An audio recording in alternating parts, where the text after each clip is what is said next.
What's one of the few foods you can eat at any hour for every meal and pretty much never be judged for it? Delicious, delectable breakfast cereal.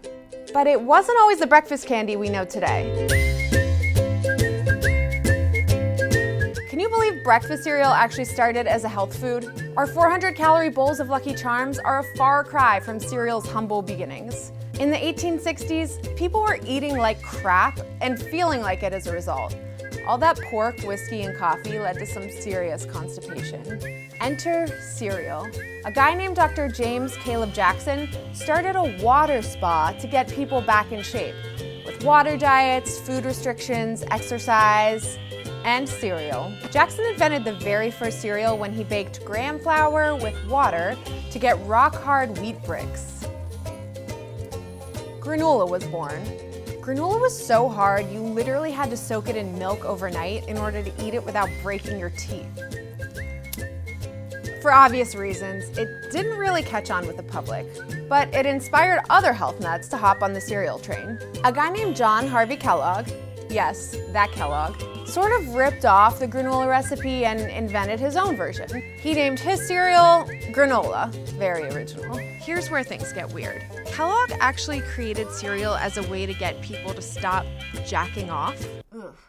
He was kind of a religious nut, and he thought a bland diet was the key to purity, hence all the bran. Kellogg ended up creating the first cereal flake in 1896. His flakes had the marketing slogan, "Enrich the blood" on the box, which honestly sounds extremely weird, but people were surprisingly into it back then. Flakes might be one of the least exciting varieties of cereal, but you gotta give them credit for their staying power. They are kinda good. Post cereal came along in 1897 with the debut of grape nuts. Post is still around today, and of course, grape nuts are a fan favorite among the older crowd. Post Grape Nuts is the cereal we'd always keep on hand. But who cares about bran? What about the sugar?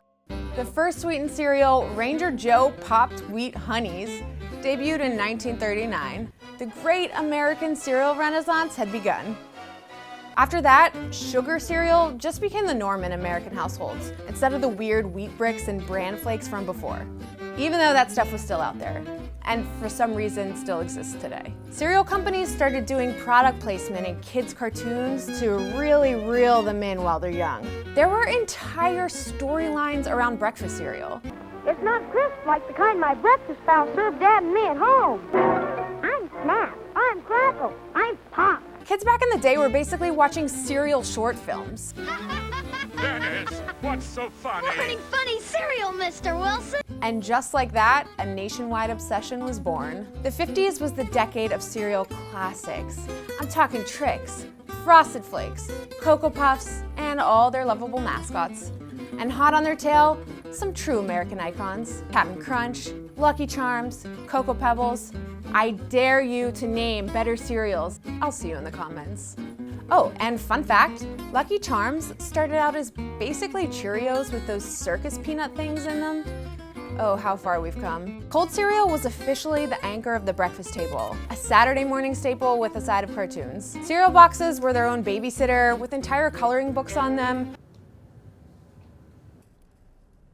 This is actually really hard. Free toys inside, friendly mascots like Tony the Tiger.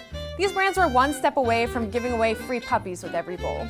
But all good things must come to an end, even our nation's reckless obsession with cereal. In the 70s, people started to question how good for you a bowl of sugar-coated carbs really was.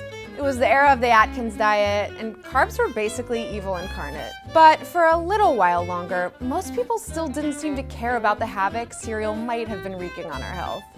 The number of different types of breakfast cereals in the US grew from 160 in 1970 to 340 in 1998. Cereal consumption endured through the 90s, through Y2K, even into the early 2000s. But it's been on a pretty steady decline in recent years, despite the fact that there are incredible cereal creations on the market today, like Reese's Puffs, Oreos, Waffle Crisp. Come on. Sadly, cereal culture might never return to its former glory, but we'll always have Tony the Tiger.